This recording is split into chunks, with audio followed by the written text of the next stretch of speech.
അന്നുള്ള ഒറീസി അല്ല ഇന്ന്.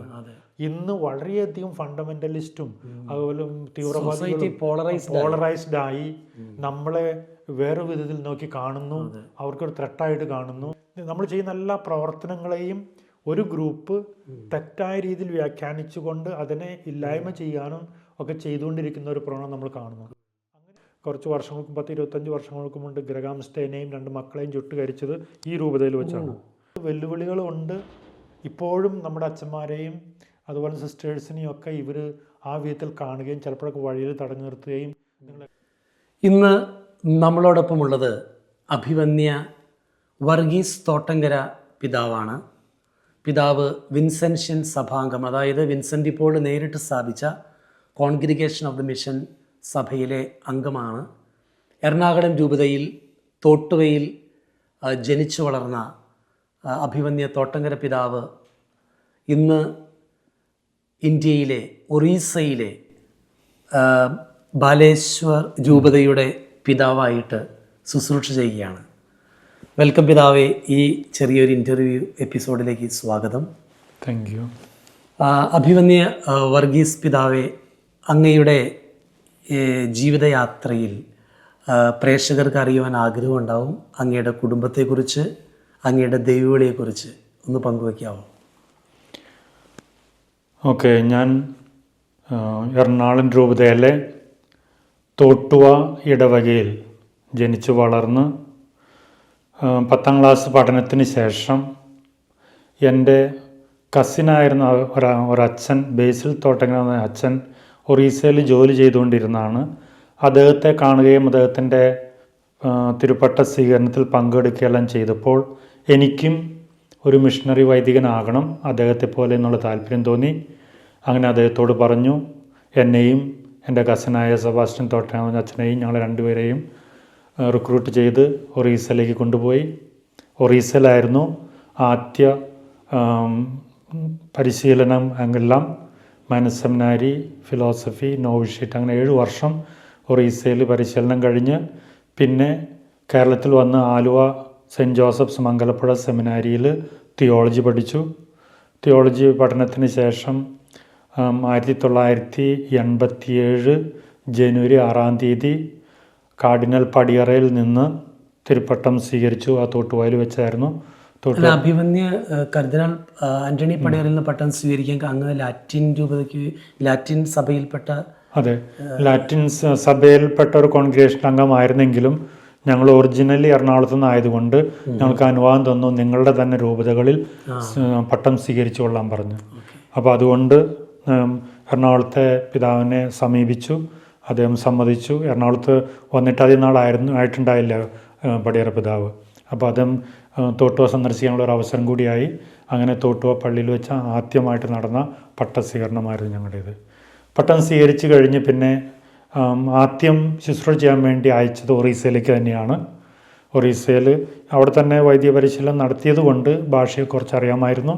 അവിടെ ചെന്ന് ആദ്യം ഒരു മുനികുട എന്നൊരു ഇടവകയിൽ ജോലി ചെയ്യാനായിട്ട്, അത് വളരെയധികം ഉള്ളം പ്രദേശമായ ആദിവാസികളായി ജീവിക്കുന്ന വളരെയധികം വിസ്തൃതമുള്ള എന്നാൽ ഒട്ടും ഡെവലപ്പ് ചെയ്യാത്ത, അതുപോലെ തന്നെ മിക്കവാറും ഗ്രാമങ്ങളിൽ കാൽനടയായിട്ട് നടന്ന് ചെന്ന് എത്തേണ്ടത് 5-6 മണിക്കൂർ മലകളെല്ലാം കയറി ഇറങ്ങി പോയി അവരെ ശുശ്രൂഷിക്കേണ്ട അപ്രകാരമുള്ളൊരു ഇടവകയായിരുന്നു.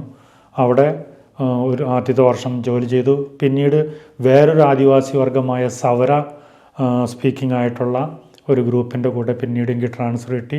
അത് ക്രൈസ്റ്റ് നഗർ അല്ലെങ്കിൽ ഒളഡ എന്ന് പറയുന്ന സ്ഥലത്തായിരുന്നു. അവിടെയാണ് ഞാൻ സേവനം ചെയ്തത്. അവിടെയും അങ്ങനെ ഒരു 3.5 വർഷം ഒറീസയിൽ ജോലി ചെയ്തുകൊണ്ടിരിക്കുമ്പോഴാണ് പ്രൊവിൻഷ്യൽ അച്ഛൻ എന്നെ വിളിച്ചിട്ട് പറഞ്ഞു, എത്യോപ്യയിൽ സെമിനാരിയിൽ മൈനസ് സെമിനാരിയൻസിനെ പഠിപ്പിക്കുവാനായിട്ട് ഒരാളെ അന്വേഷിക്കുന്നുണ്ട്, അച്ഛന് പോകാമോ എന്ന് എന്നോട് ചോദിച്ചു. അപ്പോൾ ഞാൻ മതത്തോട് പറഞ്ഞു, ഞാൻ ഒരു അംഗമായിരിക്കുന്നത് ദൈവഹിതം നിറവേറ്റാൻ വേണ്ടി എവിടെ അച്ഛൻ എന്നെ അയക്കുന്നു അവിടെ ഞാൻ പോകാം എന്ന് ഞാൻ പറഞ്ഞു. അപ്പോൾ അതുകൊണ്ട് എന്നോട് പെട്ടെന്ന് പാസ്പോർട്ട് മറ്റെല്ലാം തയ്യാറാക്കാൻ പറഞ്ഞു. അങ്ങനെയാണ് എത്യോപ്യയിലേക്ക് പോകുന്നത്. പിതാവ് അവിടേക്കുള്ള കാര്യത്തിന് വരുന്നതിന് മുമ്പ് ഒരു ചോദ്യം ചോദിക്കട്ടെ. പിതാവ്, നമ്മൾക്കറിയാം നീണ്ട പരിശീലനങ്ങൾക്ക് ശേഷം ഒരു പുരോഹിതനായി മാറുമ്പോൾ നമ്മുടെ ഉള്ളിൽ ഒരുപാട് സ്വപ്നങ്ങളുണ്ട്, ഇന്ന കാര്യങ്ങൾ കർത്താവിന് വേണ്ടി ചെയ്യണം. പക്ഷേ ഒരു മിഷണറി പ്രദേശത്ത് അജപാല രംഗം ആരംഭിക്കുമ്പോൾ പിതാവ് സൂചിപ്പിച്ചതുപോലെ ഒരുപാട് ഉള്ളേരിയായിട്ടുള്ള സ്ഥലത്ത് മലമ്പ്രദേശങ്ങൾ, അപ്പം അന്ന് അനുഭവിച്ച ആ ഒരു വെല്ലുവിളികൾ, ചലഞ്ചസ് അതെന്തായിരുന്നു? അതിനൊക്കെ എങ്ങനെയാണ് അതിജീവിച്ചത്? പട്ടം കിട്ടി ആ ഒരു തീക്ഷ്ണതയിൽ നിൽക്കുന്ന സമയത്ത് ഈ ഒരു ശുശ്രൂഷ, ആ ഒരു അനുഭവം ഒന്ന് പങ്കുവയ്ക്കാം. അന്ന് അനുഭവപ്പെട്ട വെല്ലുവിളികൾ, അതിനെ അതിജീവിച്ച രീതികൾ.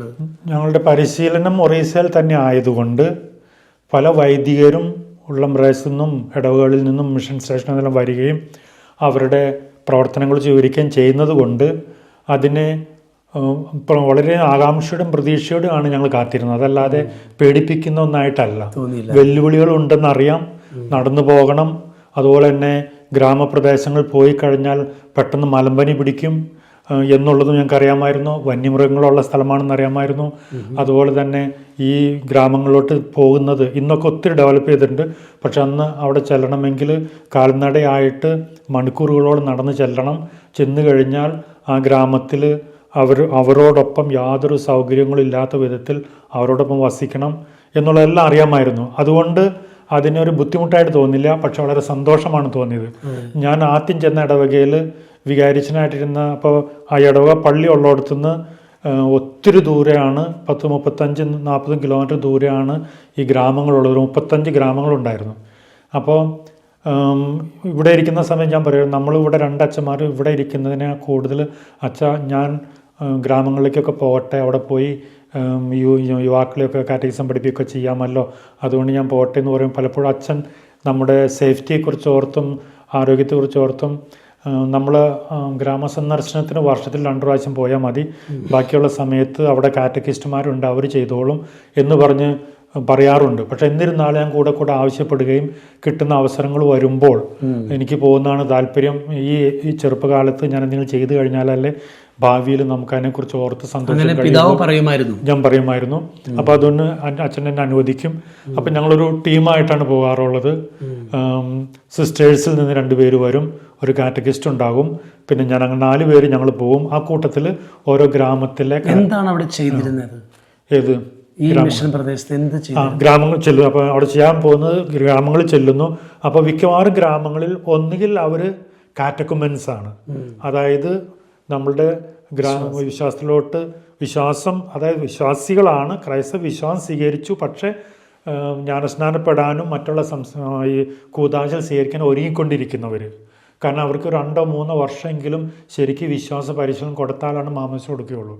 അപ്പോൾ അതുകൊണ്ട് ആ ഗ്രാമം അങ്ങനെയുള്ളവരുണ്ട്. അതുപോലെ തന്നെ വിശ്വാസം സ്വീകരിച്ചിട്ട് കുറേ വർഷങ്ങളായവരുണ്ട്. അപ്പോൾ ഒന്ന് മതബോധനം, അതായത് 2 അപ്പോൾ അവിടെ ചെന്ന് കഴിഞ്ഞാൽ ഇപ്പം ഞങ്ങൾ ഗ്രൂപ്പായിട്ട് തിരിയും. ഞാൻ കൂടുതലും അവിടെയുള്ള വിശ്വാസികൾ, ഇപ്പോൾ കുമ്പസാരിക്കാനുള്ളവരുണ്ടെങ്കിൽ കുമ്പസാരിക്കാൻ വേണ്ടി ഇപ്പോൾ ചെല്ലുന്ന ഒരു ഗ്രാമത്തിൽ ഒരു ദിവസം ഞങ്ങൾ ചിലവഴിക്കാറ്. അതിന് ഗ്രാമവാസികളെ കിട്ടുക മിക്കവാറും വൈകിട്ടാണ്. അവർ മുഴുവൻ കാടുകളിൽ പോയി തേൻ കളക്ട് ചെയ്യാനും ഫലവൃങ്ങൾ കളക്ട് ചെയ്യാനൊക്കെ പോകുന്നവരാണ്. അവർ തിരിച്ച് വരുന്ന സന്ധ്യ നമ്മൾ വരുള്ളൂ. അപ്പോൾ ഞങ്ങൾ രാവിലെ എത്തിയാലും അല്ലെങ്കിൽ ഉച്ചയ്ക്ക് എത്തിയാലും ഏതെങ്കിലും മരത്തിൻ്റെ ചുവട്ടിൽ കിടന്നുറങ്ങി വൈകിട്ട് വരെ കാത്തിരിക്കും.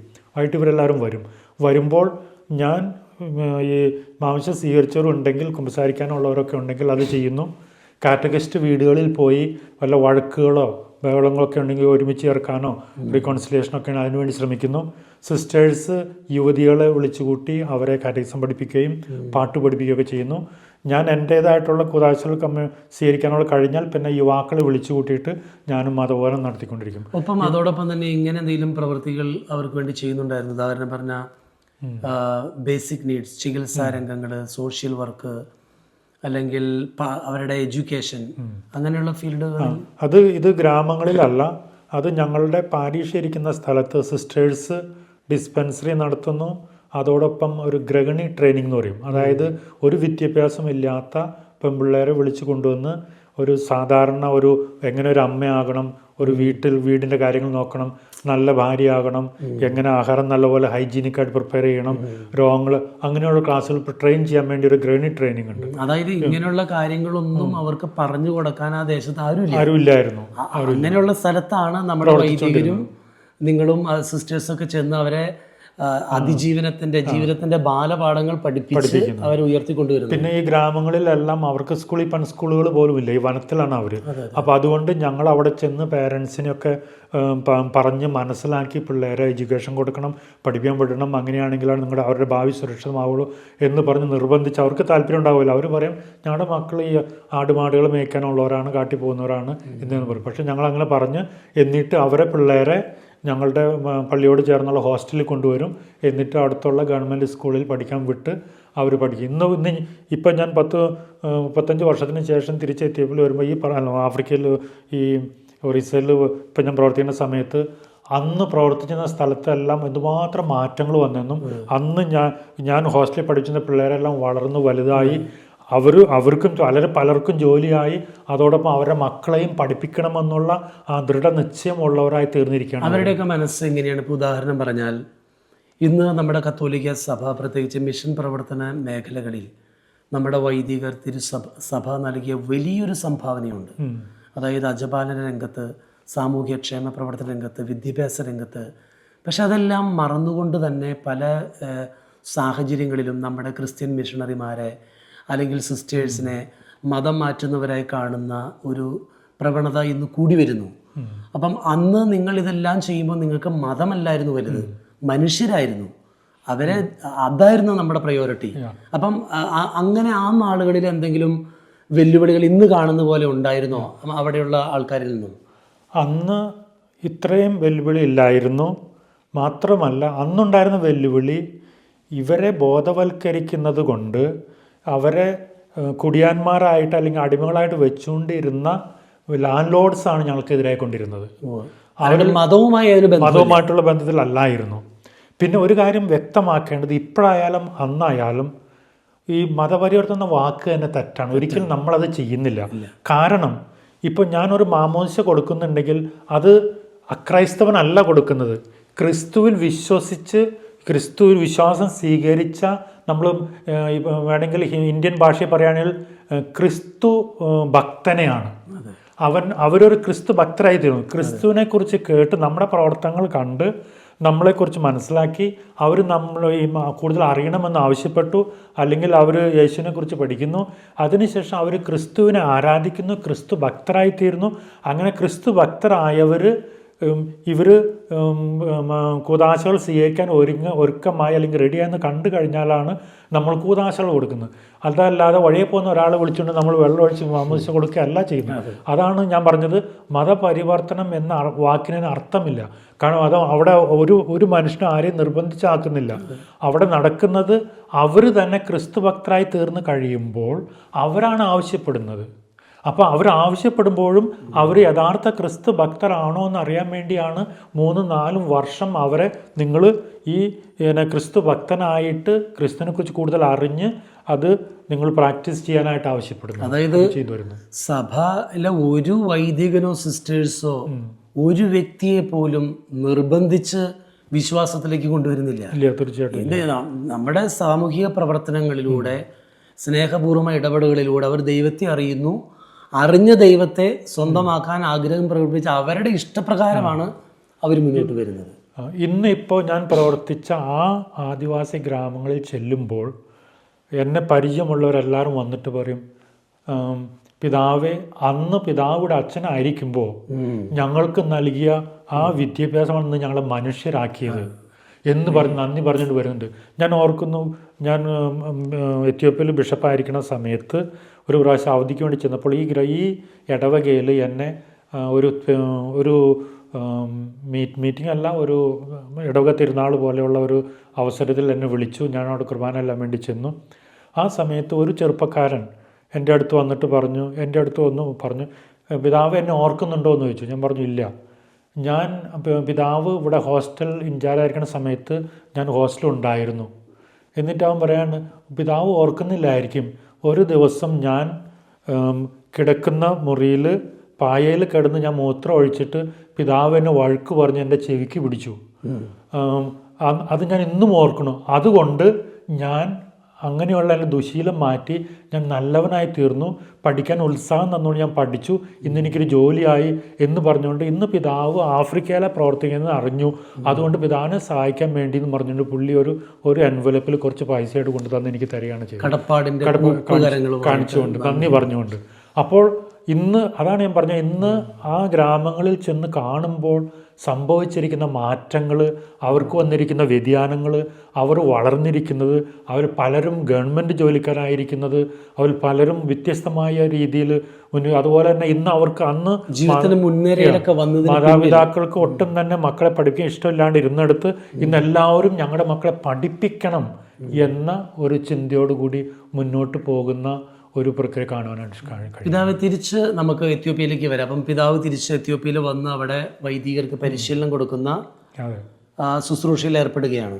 ആ അനുഭവം എങ്ങനെയായിരുന്നു? പുതിയ ഒരു സംസ്കാരം. ഞാൻ പറഞ്ഞതുപോലെ തന്നെ 1990 എന്നെ എത്യോപ്യയിലേക്ക് വിടുന്നത്. ഞാൻ അവിടെ ചെന്നു, മൈനസെമിനാരിൽ ചെന്നു. ആദ്യം അവിടുത്തെ ഭാഷയും അവിടുത്തെ ആഹാര രീതി, അവിടുത്തെ സംസ്കാരം എല്ലാം തന്നെ വ്യത്യാസമാണ്. ഈവൺ കാലാവസ്ഥ തന്നെ വളരെ വ്യത്യാസമാണ്. അവിടെ ഭയങ്കര തണുപ്പാണ്, അങ്ങനെയുള്ളിടത്താണ്. പക്ഷെ അവിടെ ചെന്നു ഇതെല്ലാമായിട്ട് പരിചയപ്പെടാൻ ശ്രമിച്ചു. പിന്നെ ചെറുപ്പമായിരുന്നുകൊണ്ട് ഭാഷ പെട്ടെന്ന് പഠിക്കുവാനായിട്ട് സാധിച്ചു. ഞാൻ അവരുടെ ഭാഷ പഠിച്ചു. അതുപോലെ തന്നെ സെമിനാരിയിൽ ഇവരെ പഠിപ്പിച്ചുകൊണ്ടിരുന്നു. ഏത് വർഷം വരെ പഠിപ്പിച്ചുകൊണ്ടിരുന്നത്? ആദ്യം മൈനസ് സെമിനാരിയിൽ 1990 തുടങ്ങി 92 വരെയും പഠിപ്പിച്ചു. അതിൻ്റെ ഇടയ്ക്ക് അവിടെ ആഭ്യന്തര യുദ്ധം ഉണ്ടായിരുന്നു. ആഭ്യന്തരം വന്ന് കൊടുമ്പിരി കൊണ്ടു. അവിടുത്തെ ഗവൺമെൻറ്റിനെ റബൽ പട്ടാളക്കാർ തുരത്തി അവരെ തോൽപ്പിച്ചു. അപ്പോൾ ഈ യുദ്ധം നടക്കുന്ന സമയത്ത് ഞാനായിരിക്കുന്ന സമയത്തെല്ലാം യുദ്ധത്തിൻ്റെ ഇടയിൽ പെട്ടുപോയിട്ടുണ്ട്. ഇരുവശത്തും ഗവൺമെൻറ് പട്ടാളവും റബൽ പട്ടാളവും തമ്മിൽ അങ്ങോട്ടും ഇങ്ങോട്ടും പീരങ്കികളും വെടിയുണ്ടോളും പായിച്ച് വെടിവെക്കുന്ന ആ ഒരു സാഹചര്യം വന്ന് പെട്ടുപോയിട്ടുണ്ട്. ഒരു 1-2 മണിക്കൂറുകളോളം ഞങ്ങൾ ഈ വെടിയുണ്ടലിൽ നിന്ന് രക്ഷപ്പെടാൻ വേണ്ടി ഞാനും സെമിനാരിയൻസും അച്ഛന്മാരെല്ലാം ഈ ഇഷ്ടികയും ബ്ലോക്കറ്റൊക്കെ വെച്ചിരിക്കുന്നതിൻ്റെ മറയിൽ പോയി ഞങ്ങൾ കമഴ്ന്ന് കിടന്നു. കാരണം ഈ ബോംബ് വന്ന് കെട്ടിടത്തിന് മുകളിൽ വീണ് എല്ലാവരും മരിച്ചു എന്നുള്ളതുകൊണ്ട്. അത് കഴിഞ്ഞ് പിന്നെ ഒരാഴ്ചക്കാലം ഈ റബൽസിൻ്റെ കീഴിലായിരുന്നു. അവർ നല്ല ആ കാലഘട്ടത്തിൽ എങ്ങനെയായിരുന്നു വിശ്വാസത്തിൻ്റെ കണ്ണിലൂടെ ആ പ്രതിസന്ധിയെ അതിജീവിച്ചത്? ഇത് നേരിട്ട് അനുഭവിച്ച സമയത്ത് ആദ്യം എൻ്റെ മനസ്സിൽ വന്നത്, ദൈവമേ ഇവിടെ കിടന്ന് മരിക്കാനാണോ നീ എന്നെ ഇങ്ങോട്ട് കൊണ്ടുവന്നതെന്നുള്ളൊരു ചിന്ത വന്നു. പക്ഷെ അത് കഴിഞ്ഞ് പെട്ടെന്നൊരു ധൈര്യം വന്നു. പെട്ടെന്ന് ഇങ്ങനെ ചിന്തിക്കാൻ തുടങ്ങി, എൻ്റെ ജീവൻ ഇവിടെയുള്ള ജനങ്ങളുടെയും ഇവിടെയുള്ള മറ്റച്ഛന്മാരുടെയും പ്രദേശത്തിനേക്കാളും കൂടുതൽ വിലപ്പെട്ടതല്ല. ഇവരിൽ ഒരാളാകാൻ വേണ്ടിയാണ് ദൈവനെ വിളിച്ചതെങ്കിൽ അങ്ങനെ തന്നെ ദൈവഹിതം സംഭവിക്കട്ടെ. ഞാൻ ഇവിടെ ആയിരിക്കും, ഞാൻ ഉൾക്കൊണ്ട്. എല്ലാവരും മറ്റു വിദേശികളെല്ലാവരും തന്നെ ഈ യുദ്ധം കണ്ടുകൊണ്ട് അവിടുന്ന് രക്ഷപ്പെട്ടു. അവിടുന്ന് മിക്കവാറും എല്ലാ രാജ്യങ്ങളുടെയും എംബസികൾ പറഞ്ഞു, നിങ്ങൾക്ക് ഇവിടുന്ന് ഈ രാജ്യത്ത് രക്ഷപ്പെടാൻ താല്പര്യമുണ്ടെങ്കിൽ വേഗം വരിക, ഞങ്ങൾ പ്ലെയിൻ അറേഞ്ച് ചെയ്യാന്നൊക്കെ പറഞ്ഞു. പക്ഷെ അവിടെ നിന്ന ഒരു കൂട്ടർ അച്ഛന്മാരും സിസ്റ്റേഴ്സും മാത്രമാണ്. ബാക്കിയുള്ള എല്ലാവരും തന്നെ ടീച്ചേഴ്സ് തുടങ്ങി എല്ലാവരും തന്നെ സ്ഥലം വിട്ടു. ഞാൻ ഈ പറഞ്ഞ സ്ഥലത്ത് തന്നെ നിന്നു. ഈ പറഞ്ഞ പോലെ ഒരാഴ്ച കാലത്തോളം ഇവരുടെ കീഴിലായിരുന്നു. എപ്പോഴാണ് ഈ വിമാനം വന്ന് ബോംബിടുന്ന അറിയത്തില്ല. പകല് ഈ പിള്ളേരും കൂട്ടിക്കൊണ്ട് പോയി വനത്തിൽ പോയി ഒളിച്ചിരുന്നിട്ടുണ്ട്, കാരണം ബോംബിടുമെന്നുള്ളതുകൊണ്ട്. രാത്രി തിരിച്ചു വന്നു, അങ്ങനെയുള്ളതുണ്ടായിരുന്നു. പക്ഷെ അപ്പോഴെല്ലാം ചിന്തിച്ചത് ദൈവമാണ് നമ്മെ പരിപാലിക്കുന്നത് എന്നും ദൈവത്തിന് അറിയാതെ യാതൊന്നും സംഭവിക്കുകയില്ല, ഇതിനൊക്കെ അതിജീവിക്കാൻ സാധിക്കും, ഇതിനൊക്കെ ഒരു അർത്ഥമുണ്ട് എന്നുള്ള വിധത്തിൽ. അതോടൊപ്പം തന്നെ ഒരു ഇടയൻ എന്ന നിലയ്ക്ക് ആടുകളെ ഇട്ടിട്ട് ഉപേക്ഷിച്ചുകൊണ്ട് പോകുന്നത് ശരിയല്ല, ആടുകൾക്ക് വേണ്ടി ജീവൻ അർപ്പിക്കുക എന്നുള്ള ക്രിസ്തുവിന്റെ ആ ഒരു ഇടയ ദൗത്യം കൂടിയാണ് അതിനിടയിൽ പിതാവ് ഒരു പക്ഷേ സ്വന്തം ജീവൻ രക്ഷിക്കുക എന്നുള്ളതിനേക്കാൾ ഉപരിയായിട്ട് എന്നെപ്പോലെ തന്നെ എൻ്റെ ജീവനെപ്പോലെ തന്നെ വിലയുള്ളതാണ് മറ്റുള്ളവരുടെ ജീവനും. അവർക്ക് ഓടി രക്ഷപ്പെടാൻ പറ്റില്ല എങ്കിൽ ഞാൻ എന്തിനു ഓടി രക്ഷപ്പെടണം എന്ന ചിന്തയായിരുന്നു. തീർച്ചയായിട്ടും അത് വളരെ ഹൃദയസ്പർശിയായ ഒരു കാര്യമാണ് പിതാവ് പങ്കുവച്ചത്. ഇതിനിടയിൽ ഒരു കാര്യം അറിയാൻ ആഗ്രഹമുണ്ട്. പിതാവ് ഇതിനിടയിൽ റോമില് അഞ്ജലിക്കൻ യൂണിവേഴ്സിറ്റിയിൽ മോറൽ തിയോളജി ഡോക്ടറേറ്റ് അതിനുശേഷമാണ് സംഭവിച്ചത്. പിന്നീട് അപ്പോൾ ഞാൻ 2 വർഷം മൈനസ് സെമിനാരി കഴിഞ്ഞിട്ട് എൻ്റെ ഇടയ്ക്ക് യുദ്ധം എല്ലാം വന്നു. അത് കഴിഞ്ഞുകൊണ്ട് പിന്നെ മൂന്നാമത്തെ വർഷം ഈ ആഡിസബ ഈ മൈനസ് സെമിനാരി ആഡിസബാബ ക്യാപിറ്റൽ സിറ്റി 120 കിലോമീറ്റർ ദൂരെ ആംബോ എന്ന് പറയുന്ന സ്ഥലമാണ്. അപ്പോൾ ഈ ആഡിസബാബയിൽ സെമിനാരിൽ പഠിപ്പിക്കാൻ വേണ്ടി കുറേ മിഷണറീസൊക്കെ ഉണ്ടായിരുന്ന യുദ്ധ സമയത്ത് അവർ തിരിച്ചു പോയി. അവിടെ ആവശ്യത്തിനുള്ള അച്ഛന്മാരില്ലായിരുന്നു. അപ്പോൾ അതുകൊണ്ട് എന്നോട് അവിടുത്തെ റെക്ടർ അച്ഛൻ ആവശ്യപ്പെട്ടു, അതുപോലെ തന്നെ ഞങ്ങളുടെ പ്രൊവിൻഷ്യാളും ആവശ്യപ്പെട്ടു, ഏതെങ്കിലും വിഷയം സെമിനാരിൽ വന്ന് ഒരു പാർട്ട് ടൈം ആയിട്ട് പഠിപ്പിക്കാൻ പറ്റുമെന്ന് ചോദിച്ചു. അങ്ങനെ ഞാൻ മൈനർ സെമിനാരി പഠിപ്പിച്ചുകൊണ്ടിരിക്കുന്ന വർഷം തന്നെ പഠിപ്പിക്കുമ്പോൾ തന്നെ ആഴ്ചയിൽ 2 ദിവസത്തേക്ക് ആഡിസബാബയിൽ പോയി, അതും ബസ്സിലാണ് പോകുന്നത്. ബസ്സിൽ യാത്ര ചെയ്ത് അവിടെ ചെന്ന് സെമിനാരിൽ ഇറങ്ങി സെമിനാരി പഠിപ്പിച്ച് രണ്ട് ദിവസം പഠിപ്പിച്ചിട്ട് 2-ാം ദിവസം വൈകിട്ട് തിരിച്ച് ഇങ്ങോട്ട് വരുമായിരുന്നു. അപ്പോൾ എനിക്ക് തന്നത് മോറൽ തിയോളജി ആയിരുന്നു. ആ മോറൽ തിയോളജി ഞാൻ അവരെ പഠിപ്പിച്ചുകൊണ്ടിരുന്നു. അത് കഴിഞ്ഞ് ആദ്യത്തെ വർഷം അവരെ മോറൽ തിയോളജി പഠിപ്പിച്ചപ്പോൾ സ്റ്റുഡൻസിനെല്ലാം വളരെ ഇഷ്ടപ്പെട്ടു, അവർക്കെല്ലാവർക്കും നല്ലപോലെ മനസ്സിലാകുന്നുണ്ട്. അതുകൊണ്ട് സ്റ്റുഡൻസ് തന്നെ ആവശ്യപ്പെട്ടു, ഈ അച്ഛൻ ഫുൾ ടൈമായിട്ട് ഇവിടെ പഠിപ്പിക്കണം, ഈ അച്ഛൻ ഞങ്ങൾക്ക് വേണമെന്ന് പറഞ്ഞു. അപ്പോൾ അതുകൊണ്ട് പിന്നെ എന്നോട് പ്രൊവിൻഷ്യൽ അച്ഛൻ പറഞ്ഞു, ഓക്കെ എന്നാൽ മൈനർ സെമിനാരിൽ നമ്മൾ വേറെ ആരെങ്കിലും ആക്കാം, അച്ഛൻ ആഡിസഭയിലേക്ക് വരാൻ പറഞ്ഞുകൊണ്ട് എന്നെ ആഡിസഭയിലേക്ക് വിളിച്ചു. ആ കൂട്ടത്തിൽ നെക്കംത്തെ എന്ന രൂപതയിലെ സെമിനാരിയൻസ് ഈ വിൻസെൻഷൻ CM സെമിനാരിയൻസ് ഒരുമിച്ചായിരുന്നു പഠിച്ചുകൊണ്ടിരുന്നത്. പക്ഷേ CM സെമിനാരി ചെറുതായതുകൊണ്ട് നെക്കംത്തിലുള്ളവരെ അഡ്ജസ്റ്റ് ചെയ്യാനായിട്ടുള്ള സഫിഷ്യൻറ്റ് സ്ഥലമില്ലാതായി. അപ്പം നെക്കംത്തിലെ ബിഷപ്പ് തീരുമാനിച്ചു നെക്കംത്തിനൊരു സ്റ്റഡി ഹൗസ് വേണം ഈ സെമിനാരിയോട് ചേർന്നത്. അങ്ങനെ ഞങ്ങളുടെ CM പ്രൊവിൻഷ്യാലിനെ അപ്രോച്ച് ചെയ്തിട്ട് അവിടെ ഒരു ഇന്ന സ്ഥലത്ത് സെമിനാരി തുടങ്ങണം, അതിനുവേണ്ടി ഒരു ഫോർമാറ്റ് തരാൻ പറഞ്ഞു. അപ്പോൾ അവിടെ തന്നെ ഈ ഞങ്ങളുടെ പ്രൊവിൻഷ്യാലച്ഛൻ എന്നെ നെക്കംത്ത് സെമിനാരിയുടെ അതായത് സ്റ്റഡി ഹൗസിൻ്റെ റെക്ടറായിട്ട് അവിടെ നിയമിച്ചു ആഡിസബാബയിൽ. ഞാൻ അവിടെ ആഡിസബയിൽ ആയിരുന്നിട്ട് പിന്നെ സെമിനാരി പോയി പഠിപ്പിച്ചുകൊണ്ടിരുന്നു. അപ്പോൾ എന്നോട് പിന്നെ ഫുൾ ടൈമായിട്ട് ആ വർഷം പഠിപ്പിക്കാൻ അധികം പേരില്ലാത്തതുകൊണ്ട് ഞാൻ moral theology, canon law, church history, homiletics 4 വിഷയം ഞാൻ പഠിപ്പിക്കേണ്ടതായിട്ട് വന്നു. അപ്പോൾ ഞാൻ അവിടുത്തെ സ്റ്റാഫിനോടും അതുപോലെ തന്നെ അവിടുത്തെ റെക്ടറോടും എന്നെ പ്രൊവിൻഷ്യാലിനോടും പറഞ്ഞു, ഞാൻ BTH മാത്രമേ എടുത്തിട്ടുള്ളൂ, എനിക്ക് സെമിനാരി പഠിപ്പിക്കാനുള്ള ക്വാളിഫിക്കേഷൻ ഇല്ല, ഇങ്ങനെ തുടർന്ന് പഠിപ്പിച്ചുകൊണ്ട് പോകണമെങ്കിൽ എന്നെ നിങ്ങൾ ക്വാളിഫൈ ചെയ്യുക, അങ്ങനെയാണെങ്കിൽ എനിക്ക് തുടർന്ന് പഠിപ്പിക്കാൻ പറ്റുമെന്ന് പറഞ്ഞു. അങ്ങനെ അവർ പറഞ്ഞു തീർച്ചയായിട്ടും, കാരണം അച്ഛൻ പഠിപ്പിക്കുന്നത് ഈ രീതിയിൽ പഠിപ്പിച്ചിട്ട് പോലും സ്റ്റുഡൻസിന് വളരെ സന്തോഷമാണ്, അപ്പോൾ അതുകൊണ്ട് തീർച്ചയായിട്ടും ഞങ്ങൾ ചെയ്യാമെന്ന് പറഞ്ഞുകൊണ്ട് അങ്ങനെ പ്രൊവിൻഷ്യൽ അച്ഛൻ ഇനിഷ്യേറ്റീവ് എടുത്തിട്ട് എന്നോട് 2 വർഷത്തേക്ക് റോമിൽ പോയി മോറൽ തിയോളജി തന്നെ സ്പെഷ്യലൈസ് ചെയ്തുകൊണ്ട് വരാൻ പറഞ്ഞു. അങ്ങനെയാണ് ഞാൻ ഇവിടെ വന്ന് 1995 വരെ അവിടെ റെക്ടറായിട്ട് സെമിനാരി പഠിപ്പിച്ചുകൊണ്ടിരിക്കുന്നത്. അവിടെ അഞ്ചുലകത്ത് ഡോക്ടറേറ്റ് ചെയ്തോ? ഇല്ല, ഞാൻ ലൈസൻസ്.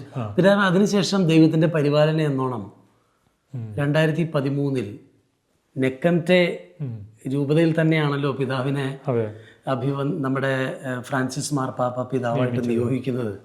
ആ നിയോഗത്തെ എങ്ങനെ കാണുന്നു? ഞാൻ ആ സമയത്ത്, അതായത് വീണ്ടും ഞാൻ തിരിച്ചു പോയി 97, അത് കഴിഞ്ഞ് 2002 വരെ ഞാൻ അവിടെ സെമിനാരി പഠിപ്പിച്ചുകൊണ്ടിരുന്നു. 2002 തിരിച്ച് ഇന്ത്യയിൽ പോയി.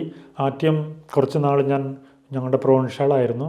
അത് കഴിഞ്ഞുകൊണ്ട് പിന്നെ ഇവിടെ എന്നെ അസിസ്റ്റൻറ്റ് ജനറലായിട്ട് എലക്ട് ചെയ്ത് ഞാൻ റോമിൽ ക്യൂരിയയിലായിരിക്കുമ്പോഴാണ് എന്നെ പ്രപ്പാന്തഫീദിൽ നിന്ന് വിളിച്ചിട്ട് എന്നോട് പറഞ്ഞു, കുറേ വർഷങ്ങൾക്ക് മുമ്പ് അച്ഛൻ എത്യോപ്യയിൽ പഠിപ്പിച്ചുകൊണ്ടിരുന്നതാണ്, അവിടെ മിഷണറി ആയിരുന്നു, അവിടെ ഇന്ന രൂപതയുടെ ഒരു സ്റ്റഡി ഹൗസിൽ റെക്ടറായിരുന്നു, ഇന്നിപ്പോൾ അവിടെ ഒരു ബിഷപ്പിന് ആവശ്യമാണ്, അവിടുത്തെ അന്ന് ആ രൂപതയിലെ ഭൂരിഭാഗം അച്ഛന്മാരും അച്ഛൻ്റെ സ്റ്റുഡൻസാണ്, ഫോർമർ സ്റ്റുഡൻസാണ്, അവർ ആവശ്യപ്പെട്ടതുകൊണ്ടാണ് അച്ഛനോട് ആവശ്യപ്പെടുന്നത്. അപ്പോൾ എന്നോട് ചോദിച്ചാൽ ഞാൻ പറഞ്ഞു, എന്തിനാണ് എന്നെ നിയമിക്കുന്നത്, ഞാനൊരു ഇന്ത്യക്കാരനാണ്, ഞാൻ അവിടുന്ന് വന്നിട്ട് 10-11 വർഷത്തോളമായി, ഇപ്പം എന്നെ വീണ്ടും എങ്ങനെയാണ് എത്തിയോട് തിരിച്ചയക്കിയതെന്ന് ചോദിച്ചപ്പോൾ അവർ പറഞ്ഞതാണ് അവരാവശ്യപ്പെട്ടു. ഞങ്ങളുടെ ഇഷ്ടം കൊണ്ടല്ല, അവർ തന്നെ ആവശ്യപ്പെട്ടു, ഞങ്ങൾ റെഡി ആയിട്ടില്ല, ഞങ്ങൾക്ക് ഒരു ടൈമും കൂടെ അതുകൊണ്ട് വേറെ ഉണ്ടായിരുന്ന മെത്രാന്മാർ ഹോളണ്ടുകാരായിരുന്നു. അപ്പോൾ ഇപ്പോൾ ഹോളണ്ടുകാർ ആരും ഇല്ല അവിടെ. അപ്പോൾ അതുകൊണ്ട് ഞാൻ പറഞ്ഞു ഒന്നുകിൽ ഒരു ഹോളണ്ടുകാരനായിരിക്കണം അല്ലെങ്കിൽ എത്യോപ്യനായിരിക്കണം. അപ്പോൾ അവർ പറഞ്ഞു ഞങ്ങളും അങ്ങനെയാണ് ചിന്തിച്ചു, ഇനി ഹോളണ്ടുകാരും ഇല്ല, ഇനി വിദേശികളാരും കിട്ടുകയില്ല, രണ്ടാമത് എത്യോപ്യക്കാരാക്കാൻ വേണ്ടി ഞങ്ങൾ ശ്രമിച്ചു, പക്ഷെ അവരാരും മാച്യൂരിറ്റി ആയി വളർന്നവരില്ല. അപ്പോൾ അതുകൊണ്ട് അവർ തന്നെ ആവശ്യപ്പെട്ടു ഞങ്ങൾക്ക് കുറച്ച് നാളും കൂടെ വേറൊരു ബിഷപ്പിനെ, പുറത്തുനിന്നുള്ളൊരു ബിഷപ്പിനെ തരിക എന്ന് പറഞ്ഞിട്ട് അവരാണ് അച്ഛൻ്റെ പേര് സജസ്റ്റ് ചെയ്തിരിക്കുന്നത്. അതുകൊണ്ട് അച്ഛനിൽ നിന്ന് ഒത്തിരി മിറാക്കിൾസ് ഒന്നും അല്ല ഞങ്ങൾ പ്രതീക്ഷിക്കുന്നത്. അവിടെ ചെല്ലുക, അവരെ ഒരുമിച്ച് ചേർക്കുക, അവരെ ഒന്ന് നവീകരിക്കുക, രൂപതയെ ഒന്ന് സെറ്റപ്പ് ചെയ്യുക, ഓർഡറിലാക്കുക, അതുപോലെ തന്നെ ഭാവിയിൽ ഏറ്റെടുക്കാൻ പറ്റിയ ഒരു സക്സസറെ കണ്ടെത്തുക എന്ന് പറഞ്ഞിട്ടുണ്ട്. അപ്പം ഞാൻ അന്ന് തമാശയായിട്ടാണെങ്കിൽ അന്ന് പറഞ്ഞു, അങ്ങനെയെങ്കിൽ ഞാൻ 75 വയസ്സ് വരെയൊന്നും അവിടെ ഉണ്ടായിരിക്കുകയില്ല, ഒരു 10 വർഷം കൊണ്ട് ഞാൻ ഇതെല്ലാം ചെയ്യാമെന്ന് പറഞ്ഞു. അപ്പോൾ അവർ ചിരിച്ചു, ശരി ഇപ്പം അങ്ങ് ഏറ്റെടുക്കുമെന്ന് പറഞ്ഞു. അങ്ങനെയാണ് ഞാൻ അങ്ങോട്ട് പോയത്. അങ്ങനെ 10 വർഷം അവിടെ 10 വർഷം അവിടെ. അതിനുശേഷമാണ് പുതിയ നിയോഗം വന്നത്. വന്നത് ഒറീസയിൽ ഈ 10 വർഷം തീരാറായി. ഇപ്പോൾ അവിടെ ഈ പറഞ്ഞ കാര്യങ്ങളെല്ലാം ചെയ്തു. ഇപ്പം സ്റ്റുഡൻസ് എല്ലാം അച്ഛന്മാർ ഭൂരിഭാഗം എൻ്റെ സ്റ്റുഡൻസ് ആയിരുന്നു. അവർ സന്തോഷത്തിനെ സ്വീകരിച്ചു. അവരെല്ലാം യൂണിഫൈ ചെയ്ത് അതുപോലെ ഒരു പിതാവിനെ പോലെ അവരെന്തെല്ലാം ചെയ്യാൻ പറ്റുമോ അതെല്ലാം ചെയ്ത് ഞാൻ ഒരുമിച്ച് ചേർത്ത് കൊണ്ടുവരികയായിരുന്നു. അപ്പോൾ എനിക്ക് മനസ്സിലെപ്പോഴും ഉണ്ടായിരുന്ന ഒരു സക്സസറെ കണ്ടെത്തണം എന്നുള്ളത്. അപ്പോൾ അതനുസരിച്ച് ഞാൻ ചിലർക്കെല്ലാം നിർദ്ദേശങ്ങൾ കൊടുത്തു. ഇങ്ങനെയായിരിക്കും നിങ്ങളുടെ ജീവിതം, ഇന്ന വിധത്തിലായിരിക്കണം, ലീഡർഷിപ്പിന് റെഡി ആയിരിക്കണം, അതിനൊരുങ്ങണം, അതിനുവേണ്ടി നിങ്ങളായിരിക്കും എല്ലാം നോക്കുക എന്നൊക്കെ പറഞ്ഞ് 1-2 പേരെ ഒരുക്കി. അതിനുശേഷം ഈ 10 വർഷം തയ്യാറായപ്പോൾ ഞാൻ അപ്പസ്റ്റോലിക് നുൻസിയോ വഴി പ്രബന്ധവിധനെ അറിയിച്ചു, ഞാൻ 10 വർഷം തയ്യാറാണ്, എൻ്റെ ദൗത്യം നിർവഹിച്ചു, ഇനി ഒരു എത്യോപ്യക്കാരനാകട്ടെ, ഞാൻ റിട്ടയർ ചെയ്ത് എവിടെയെങ്കിലും പോയി ഒരു പാരിഷ് പ്രീസ്റ്റോ അതല്ലെങ്കിൽ ഒരു സ്പിരിച്വൽ ഡയറക്ടറോ ആയിട്ട് ഞാൻ എവിടെയെങ്കിലും ജീവിച്ചോളാം, അതുകൊണ്ട് ഇനി എത്യോപ്യക്കാർക്ക് ഇത് കൊടുക്കുക എന്ന് ഞാൻ പറഞ്ഞു. അപ്പോൾ പെട്ടെന്ന് റോമിൽ നിന്ന് വന്നു. പിതാവ് അവിടെ ചെയ്യുന്ന പ്രവർത്തികളെക്കുറിച്ചെല്ലാം ഞങ്ങൾ അറിഞ്ഞു, ഞങ്ങൾക്ക് സന്തോഷമാണ്. പക്ഷേ റിട്ടയർ ചെയ്യാനല്ല, നിങ്ങളുടെ CM സഭ തന്നെ നടത്തിക്കൊണ്ടിരിക്കുന്ന ഒരു ഇന്ത്യയിൽ ഒറീസയിലെ ഒരു രൂപതയിൽ ബിഷപ്പ് മരിച്ചിട്ട് 4 വർഷമായി, ഇതുവരെ ഒരു ബിഷപ്പിനെ കണ്ടെത്താൻ കഴിഞ്ഞിട്ടില്ല. അതുകൊണ്ട് ബിഷപ്പിനെ അങ്ങോട്ട് വിടാനാണ്. ബിഷപ്പ് തുടക്കത്തിൽ ഒറീസയിലായിരുന്നല്ലോ, അവിടുത്തെ കൾച്ചറും അവിടുത്തെ ഭാഷ അറിയാലോ, അപ്പോൾ അതുകൊണ്ട് ഒറീസയിലേക്ക് ട്രാൻസ്ഫർ ചെയ്യാൻ തീരുമാനിച്ചിരിക്കുകയാണെന്ന് പറഞ്ഞു. അങ്ങനെയാണ് 2013 എന്നെ ഒറീസയിൽ ഇപ്പോഴത്തെ രൂപതയായ ബാലേശ്വർ 2013 അല്ല 2023 പിതാവ് 2023 തിരിച്ച് ഒറീസയിൽ പുതിയ പിതാവായിട്ട് ചെല്ലുമ്പോൾ അവിടെ പുഷ്പിച്ച പൗരോഹിത്യമാണ് അങ്ങയുടേത്. അവിടെ വളർന്നു വന്ന ഒരു തിരിച്ച് അവിടെ ചെല്ലുമ്പോൾ അനുഭവം എങ്ങനെയായിരുന്നു, ചുരുക്കി പറയാം? തീർച്ചയായിട്ടും എൻ്റെ ആദ്യത്തെ മിഷൻ ഒറീസ ആയതുകൊണ്ട് ഒറീസ മിഷൻ എനിക്ക് വളരെ സ്നേഹമായിരുന്നു, സന്തോഷമായിരുന്നു. കാരണം അവിടുത്തെ അതല്ല. പക്ഷേ 10-31 വർഷത്തിന് ശേഷം പോകുന്നത്, അത് വ്യത്യാസമുണ്ടെന്ന് എനിക്കറിയാം. പക്ഷേ ഇത് ദൈവനിയോഗമാണെങ്കിൽ ഇവിടെ തന്നെ എൻ്റെ അതായത് ഞാൻ ചെറുപ്പത്തിൽ പ്രവർത്തിച്ച അതേ സ്ഥലത്തേക്ക് തന്നെ തിരിച്ചു വരുന്നു എന്നുള്ള സന്തോഷത്തോടെ ഞാൻ ചെന്നു. അതുപോലെ തന്നെ ദൈവാനുഗ്രഹം കൊണ്ട് ഞാൻ ഭാഷ മറന്നിട്ടുണ്ടായില്ല. ഏതാനും മാസങ്ങൾക്കുള്ളിൽ തന്നെ അത് ഭാഷ ഒന്ന് പുതുക്കിയെടുക്കാനായിട്ട് എനിക്ക് സാധിച്ചു. ഇപ്പോഴും നല്ലപോലെ എനിക്ക് ഭാഷ കൈകാര്യം ചെയ്യാൻ അറിയാം. അവിടുത്തുകാരും ഞാൻ ആഫ്രിക്കയിൽ നിന്നാണ് വരുന്നതെന്ന് അറിഞ്ഞപ്പോൾ തന്നെ ആദ്യം നമ്മുടെ ഭാഷ അറിയുന്ന ആളായിരിക്കും എന്നൊക്കെ ചിന്തിച്ചു. പക്ഷേ ആദ്യത്തെ കുർബാന ചൊല്ലിയപ്പോൾ തന്നെ എല്ലാവർക്കും മനസ്സിലായി എനിക്ക് എന്നുള്ളത്. അപ്പോൾ അതുകൊണ്ട് സന്തോഷമാണ്. അതുപോലെ തന്നെ എനിക്ക് ഭാഷ അറിയാവുന്നത് കൊണ്ടും പിന്നെ ഏകദേശം സംസ്കാരങ്ങൾക്ക് അറിയാവുന്നത് കൊണ്ടും വലിയ ബുദ്ധിമുട്ടുണ്ടായിരുന്നില്ല. പിന്നെ ഇപ്പോൾ ഉള്ള രൂപതയിൽ വൈദികരായാലും സമർപ്പിതരായാലും വളരെ കൊളാബറേറ്റീവാണ്, അവരും വളരെ സഹകരിക്കുന്നുണ്ട്. അപ്പോൾ എനിക്ക് തുടക്കത്തിലുള്ള വർഷങ്ങളിലെല്ലാം എനിക്ക് നിർദ്ദേശങ്ങൾ തരികയും കൂടുതൽ ഇതിനെക്കുറിച്ച് അറിയാനുള്ള ഇതെല്ലാം ഉത്സാഹം തരികയൊക്കെ ചെയ്തവരാണ്. അതുകൊണ്ട് അവരൊരുമിച്ച് ഞാൻ അവിടെ ചെന്നപ്പോൾ അവരോട് പറഞ്ഞത്, ഞാൻ എൻ്റെ സ്വപ്നങ്ങളോ അതല്ലെങ്കിൽ എൻ്റെ പ്ലാനുകളോ കൊണ്ടല്ല വരുന്നത്, ഇവിടെ നിങ്ങളെ സ്വീകരിച്ച് നിങ്ങളെ ശ്രവിച്ച് നിങ്ങളുടെ ആവശ്യം മനസ്സിലാക്കി നിങ്ങൾക്ക് വേണ്ടി നിങ്ങൾ ഒരുവനായി ജീവിക്കാനാണ് ഞാൻ വന്നിരിക്കുന്നത് എന്ന് പറഞ്ഞു. അങ്ങനെ തുടർന്ന് ഇപ്പോൾ പോവുകയാണ്. ഒത്തിരി വെല്ലുവിളികളുണ്ട്. എത്യോപ്യയിലായിരുന്നപ്പോൾ അതിൻ്റേതായ വെല്ലുവിളി ഉണ്ടായിരുന്നു. ഇവിടെ അതിൻ്റെ വെല്ലുവിളി ചിലപ്പോഴെല്ലാം എൻ്റെ മനസ്സിലും തോന്നിയിട്ട് ചിലരെല്ലാം എന്നോട് പറയുകയുണ്ടായി. അതായത് മലയാളത്തിലുള്ള പഴഞ്ചൊല്ലുണ്ട്, വറകലത്തിൽ നിന്ന് അടുപ്പിലേക്ക് എന്ന് പറയുന്ന പോലെ എന്ന് പറഞ്ഞ പോലെ അവിടെ വളരെയധികം വെല്ലുവിളി, പ്രത്യേകിച്ച് ഈ റബൽസിൻ്റെ എല്ലാം അറ്റാക്കും അതുപോലെ തന്നെ ജീവന് പോലും ഭീഷണി ഉണ്ടായിരുന്നു എത്യോപ്യയിൽ. പക്ഷെ ഇപ്പോൾ ചെല്ലുന്നിടത്ത് ഇപ്പോൾ നമുക്ക് വ്യത്യസ്ത രീതിയിൽ അന്നുള്ള ഒറീസ അല്ല ഇന്ന് വളരെയധികം ഫണ്ടമെന്റലിസ്റ്റും അതുപോലെ തീവ്രവാദികളും പോളറൈസ്ഡ് ആയി നമ്മളെ വേറെ വിധത്തിൽ നോക്കി കാണുന്നു, അവർക്കൊരു ത്രെട്ടായിട്ട് കാണുന്നു. നമ്മൾ ചെയ്യുന്ന ഇപ്പോൾ നമ്മൾ ഡിസ്പെൻസറീസൊക്കെ സിസ്റ്റേഴ്സ് നടത്തിക്കൊണ്ടിരുന്നത് ഇന്ന് അവർ ഇപ്പോൾ നിയമങ്ങളുണ്ടാക്കി ഒരു ഫുൾ ഡോക്ടർ ഇല്ലാതെ റൺ ചെയ്യാൻ പാടില്ല. അതുപോലെ തന്നെ നമ്മൾ ചെയ്യുന്ന എല്ലാ പ്രവർത്തനങ്ങളെയും ഒരു ഗ്രൂപ്പ് തെറ്റായ രീതിയിൽ വ്യാഖ്യാനിച്ചുകൊണ്ട് അതിനെ ഇല്ലായ്മ ചെയ്യാനും ഒക്കെ ചെയ്തുകൊണ്ടിരിക്കുന്ന ഒരു പ്രവണത നമ്മൾ കാണുന്നു. അങ്ങനെയുള്ള ആ വെല്ലുവിളികളെ നേരിട്ടുകൊണ്ട് ഇപ്പോൾ ഈ ബാലേശ്വര രൂപതയെക്കുറിച്ച് പറയുകയാണെങ്കിൽ അറിയാം, കുറച്ച് വർഷങ്ങൾക്കും 10-25 വർഷങ്ങൾക്ക് മുമ്പ് ഗ്രഹാം സ്റ്റെയിനെയും 2 മക്കളെയും ചുട്ടുകരിച്ചത് ഈ രൂപതയിൽ വെച്ചാണ്, ഈ രൂപതയിലാണ്. അതുപോലെ തന്നെ എൻ്റെ രൂപതയിലുള്ള ഒരു അച്ഛനായിരുന്നു അരുൾദോസ് എന്ന് പറഞ്ഞ അച്ഛനെ അമ്പുംവില്ല, അതായത് ഒരു ഗ്രാമത്തിൽ പോയി. ഇപ്പോൾ ഞാൻ വന്നതിന് ശേഷം പിറ്റേ മാസം തന്നെ അദ്ദേഹത്തിൻ്റെ വധിക്കപ്പെട്ട അല്ലെങ്കിൽ മാർട്ടിർ രക്തസാക്ഷിയായ അവിടെ ചെന്ന് മണ്ഡപത്തിൽ ചെന്ന് ഞാൻ ദിവ്യ അർപ്പിച്ചു. ഇപ്പോൾ എല്ലാ വർഷവും പോയി അവിടെ പോയി കുർബാന ചെല്ലും. അത് ഇപ്പോൾ 26 വർഷമായി അത് മരിച്ചിട്ട്. അപ്പോൾ അക്കിനെല്ലാം സംഭവിച്ച സ്ഥലമാണ് ഇത്. അപ്പോൾ അതുകൊണ്ട് വെല്ലുവിളികളുണ്ട്. ഇപ്പോഴും നമ്മുടെ അച്ഛന്മാരെയും അതുപോലെ സിസ്റ്റേഴ്സിനെയും ഒക്കെ ഇവർ ആ വിധത്തിൽ കാണുകയും ചിലപ്പോഴൊക്കെ വഴിയിൽ തടഞ്ഞു നിർത്തുകയും നിങ്ങൾ എങ്ങനെയാണ് പോണേ, നിങ്ങൾ മതപരിവർത്തനം പോയല്ലേ എന്നൊക്കെ പറഞ്ഞുകൊണ്ട് ബുദ്ധിമുട്ടുണ്ടാക്കുകയും ഭീഷണിപ്പെടുത്തുകയൊക്കെ ചെയ്യുന്നുണ്ട്. പക്ഷെ എന്നിരുന്നാലും ഞാനിപ്പോൾ എൻ്റെ അച്ഛന്മാർക്കും സിസ്റ്റേഴ്സിനോടൊക്കെ പറയാറുള്ളത്, ഈ വെല്ലുവിളികൾ പുതിയതല്ല, യേശുവിൻ്റെ സമയത്ത് തന്നെ തുടങ്ങിയതാണ്. പത്രോസിനെയും യോഹന്നാനെയും അവർ പിടിച്ചു കെട്ടി കലകത്തിൽ അടച്ച് ചാട്ടവാറിനെ അടിച്ചിട്ട് പറഞ്ഞു, ഇനി യേശുവിൻ്റെ നാമത്തിൽ ഒരക്ഷരം പോലും മിണ്ടിപ്പോയെന്ന് പറഞ്ഞു.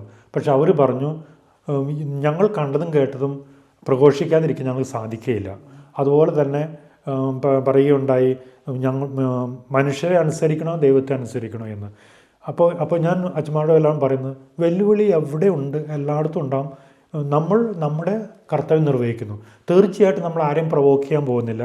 നേരത്തെ മറ്റുള്ളവർ ഇൻ്റർപ്രറ്റ് ചെയ്യുന്ന പോലെ ആരുടെ അടുത്ത് ഓടിച്ചെന്നിട്ട് നമ്മൾ ക്രിസ്ത്യാനിയാകുന്നു അവരോട് ആവശ്യപ്പെടുന്നില്ല, ഒന്നും ചെയ്യുന്നില്ല. നമ്മൾ ചെയ്യുന്ന പ്രവൃത്തികൾ മുന്നോട്ട് കൊണ്ടു. ഇപ്പം നമ്മൾ ചെയ്യുന്നത് നമ്മുടെ ജനങ്ങളെ, എൻ്റെ അജപാലനത്തിൻ്റെ കീഴിലുള്ള എല്ലാവരെയും അവർക്ക് വേണ്ട അജപാലനം കൊടുക്കുക.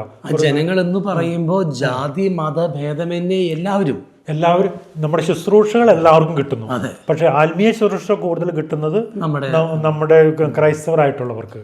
പക്ഷേ നമ്മുടെ വിദ്യാഭ്യാസ മേഖലയിലുള്ളത്, മറ്റേ ഹെൽത്ത് ആരോഗ്യ മേഖലയിലുള്ളത്, സോഷ്യൽ വർക്കിലുള്ളത്, അതുപോലെ പലപ്പോഴും ഈ സ്ഥലം ഈ എന്നാ പറയുന്നത് പല വിധത്തിലുള്ള പ്രകൃതി ദുരന്തങ്ങൾ അനുഭവിക്കാറുള്ളതാണ്. പല പ്രാവശ്യം അപ്പോഴെല്ലാം ഈ നമ്മുടെ രൂപതയാണ് മുൻകൈ എടുത്ത് അവിടെ എല്ലാം ചെന്ന് പ്രവർത്തനങ്ങളും ചെയ്യുന്നത്. അപ്പോൾ അവിടെ ജാതി മത വ്യത്യാസം ഇല്ലാതെയാണ് അവരെ പ്രവർത്തിക്കുന്നത്. അത് സാധാരണ ആൾക്കാർക്ക് അറിയാതെ. പിതാവ്, ഞാൻ വ്യക്തിപരമായ ഒരു കാര്യം ചോദിക്കാൻ ആഗ്രഹിക്കുന്നു. പിതാവ് പരിശുദ്ധമ്മ ഇവിടെ ഇരിക്കുന്നതുകൊണ്ട് അങ്ങയുടെ പരിശുദ്ധ അമ്മയുമായുള്ളൊരു ബന്ധം, ഇതൊരു കൊന്തമാസമാണ്, മരിയൻ മാസം. എന്തെങ്കിലും പ്രത്യേകിച്ച് അനുഭവം മാതാവുമായിട്ടുള്ള ഒരു ബന്ധമൊന്ന് പങ്കുവയ്ക്കാൻ വെച്ചിരിക്കും? ഞാൻ പലപ്പോഴും പറയാനുള്ളൊരു കാര്യമാണ്, എനിക്കും മാതാവിനെ ഒത്തിരി ഇഷ്ടമാണ്, മാതാവിന് എന്നെയും ഒത്തിരി ഇഷ്ടമാണ്. എൻ്റെ പല കാര്യങ്ങളും നടന്നത് മാതാവിൻ്റെ മാസമായ മെയ് മാസത്തിലാണ്. മെയ് മാസത്തിലാണ് ഞാൻ ജനിച്ചത്, മെയ് മാസത്തിലാണ് എനിക്ക് മാമോദിസ കിട്ടിയത്, മെയ് മാസത്തിലാണ് ഞാൻ വിൻസെൻ്റ് സഭയിൽ അംഗമായി തീർന്നത്. ഇങ്ങനെ പല കാര്യങ്ങളും മെയ് മാസത്തോട് ബന്ധപ്പെട്ട് എടുക്കുന്നതാണ്. അതുകൊണ്ട് എനിക്ക് മാതാവിനുള്ള ഭക്തി വളരെയധികമുണ്ട്. മാത്രമല്ല, ഞാൻ ചെറുപ്പത്തിൽ തുടങ്ങി എൻ്റെ സ്വന്തം അമ്മ എന്നെ എളിമ എന്ന പരമപുണ്യം തരണേ എൻ്റെ അമ്മയെന്ന് പറഞ്ഞ് മാതാവിനോട് പ്രാർത്ഥിക്കണം എന്ന് പറഞ്ഞ് എന്നെ പഠിപ്പിച്ചിട്ടുള്ളതാണ്. അപ്പോൾ അതുകൊണ്ട് തീർച്ചയായിട്ടും ഉണ്ട്. പിന്നെ ഞങ്ങളുടെ കോൺഗ്രിഗേഷൻ ഓഫ് ദ മിഷനിൽ തന്നെ ഈ മിറാക്കുലസ് മെഡൽ അപ്പാരിഷൻ കിട്ടിയതും, അതുപോലെ ഞങ്ങളുടെ കോൺഗ്രിഗേഷനെ തന്നെ ആ മരിയ ഭക്തി പ്രചരിപ്പിക്കാൻ വേണ്ടി നൽകിയിട്ടുള്ളതും ആയതുകൊണ്ട് ഒരു വിൻസെൻഷൻ എന്ന നിലയ്ക്കും തീർച്ചയായിട്ടും മാതാവിനോട് വളരെയധികം ഭക്തിയുണ്ട്. ഇപ്പോൾ ഏതൊരു രൂപതയിലായിരുന്നാലും, ഇപ്പോൾ എറ്റിയപ്പിലായിരുന്നപ്പോൾ, ഇപ്പോൾ ബാലേശ്വരം ആണെങ്കിലും ഞാൻ എല്ലാവരോടും ആവശ്യപ്പെടാറുള്ളത് മരിയ ഭക്തി തീർച്ചയായിട്ടും ജനങ്ങളെ പഠിപ്പിക്കുകയും എല്ലാ വീടുകളിലും എല്ലാ ഗ്രാമങ്ങളിലും എല്ലാം കൊന്ത ചെല്ലാനായിട്ട് അവരെ പ്രേരിപ്പിക്കണം എന്നെല്ലാം പറഞ്ഞ് പഠിപ്പിക്കാറുള്ളതാണ്. തീർച്ചയായിട്ടും മാതാവ് പല വിധത്തിലും എന്നെ നയിക്കുകയും സഹായിക്കുകയും മുന്നോട്ട് നയിക്കുകയും ചെയ്യുന്നു എന്ന് അടിയുറച്ച് വിശ്വസിക്കുന്നു. ആ മാതാവുള്ള വിശ്വാസം തന്നെയാണ് എൻ്റെ സംരക്ഷണം എന്ന് ഞാൻ ചിന്തിക്കുകയും ചെയ്യുന്നു. രക്തസാക്ഷികളുടെ ചുടുനിണം വീണ ബാലേശ്വർ രൂപതയിലെ ഗ്രഹാൻസ്റ്റൈനെ കുഞ്ഞുങ്ങളെയും ചുട്ടുകൊന്ന, അരുൾദാസ് അച്ഛനെ അമ്പെയ്തു കൊന്ന ആ മണ്ണിൽ നിന്നുകൊണ്ട് 2000 വർഷങ്ങൾക്കപ്പുറം ക്രിസ്തു പറഞ്ഞൊരു വചനം ഇന്നും ആ ആത്മീയ അന്തരീക്ഷത്തിൽ അലയടിക്കുന്നുണ്ട്. ആബേലിനും സക്കറിയയെയും കൊന്ന, പ്രവാചകരെ കൊന്ന ആ രക്തത്തിന് നിങ്ങൾ കണക്ക് കൊടുക്കേണ്ടി വരും. തീർച്ചയായും മിഷണറി പ്രവർത്തന മേഖലകളിൽ, അത് ഏതു രാജ്യത്തുമാകട്ടെ, ഭൂഖണ്ഡങ്ങളിലാകട്ടെ, സ്ഥലത്തുമാകട്ടെ, അവിടെ ജോലി ചെയ്യുന്നവർ ജീവനും ജീവിതവും പണയം വെച്ചാണ് ക്രിസ്തുവിനെ പ്രതി മറ്റുള്ളവർക്ക് വേണ്ടി ജീവിതം സമർപ്പിച്ചിരിക്കുന്നത്. പിതാവ് പങ്കുവച്ച ഈ ദൈവാനുഭവത്തിലൂടെ യാത്ര ചെയ്യുകയായിരുന്നു നമുക്ക് പ്രിയപ്പെട്ട വർഗീസ് തോട്ടങ്കര പിതാവിനെ ഓർത്ത് ദൈവത്തിന് നന്ദി പറയാം. ഒപ്പം വെല്ലുവിളികൾ നിറഞ്ഞ യാത്ര ചെയ്യുന്ന ആ സുവിശേഷ തീർത്ഥമായി മാറിയിരിക്കുന്ന ബാലേശ്വർ രൂപതയിൽ പിതാവിന് വേണ്ടി ആദ്യമേ തന്നെ നമുക്ക് നൽകാവുന്ന പ്രാർത്ഥനകളൊക്കെ നമുക്ക് നൽകാം. ഒപ്പം നിങ്ങൾക്ക് ആർക്കെങ്കിലും ആ രൂപതയെ സഹായിക്കുവാനായി പരിശുദ്ധാത്മാവിന് പ്രചോദനം കിട്ടുന്നുണ്ടെങ്കിൽ പിതാവിനെ സമീപിക്കുക, പിതാവിൻ്റെ രൂപതയ്ക്ക് വേണ്ടി പ്രാർത്ഥിക്കുക. നമ്മുടെ പ്രാർത്ഥനകളാണ് മിഷൻ പ്രവർത്തനങ്ങളിൽ ജോലി ചെയ്യുന്നവരുടെ ശക്തിയും കരുത്തും. പിതാവേ, ഗുഡ്നസ് ടെലിവിഷന് വേണ്ടി ഇത്രയും നേരം അങ്ങയുടെ അനുഭവങ്ങൾ പങ്കുവച്ചതിന് പ്രത്യേകം നന്ദി പറയുന്നു.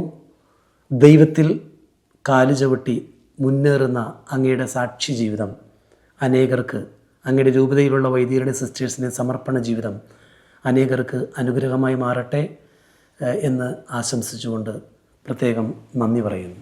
Thank you. Okay, thank you. എല്ലാവർക്കും സ്തുതിയായിരിക്കട്ടെ. Praise the Lord. തുടർന്നും പ്രാർത്ഥനയിൽ ഓർക്കുക.